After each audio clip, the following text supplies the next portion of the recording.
বলুন তো এই ফোনটির মডেলটা কি? জানি অনেকেই বলতে পেরেছেন, অনেকেই বলতে পারেন না। এই ফোনটি আইফোন 11 প্রো 2026 সালে এসে আইফোন 11 প্রোটা কেনা কতটা যৌক্তিক, চলুন এই বিষয়ে আলোচনা করি।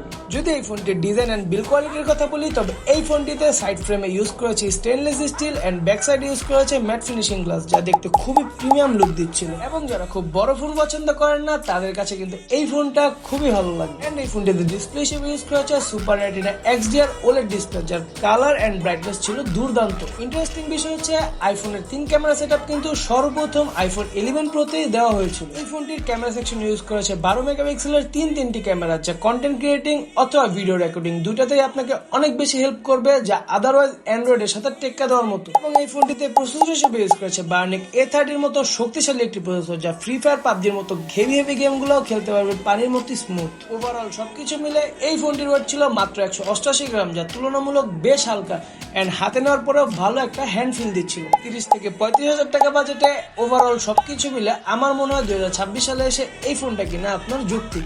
তো যারা যারা কি আইফোন 11 প্রো পারচেজ করতে যাচ্ছেন, আমাদের কাছে কিন্তু 11 প্রো এর কোয়ান্টিটি अवेलेबल আছে। এটি ব্যাটারি থেকে 2% 256 জিবি স্টোরেজ। এই ফোনটি টোটাল ফিচার এভরিথিং ওকে আছে। তো যারা যারা কিনতে চান, এখনই আমাদের হোয়াটসঅ্যাপে অথবা টিকটকে ইনবক্স করে দিন। ভালো থাকবেন, সুস্থ থাকবেন, আল্লাহ হাফেজ।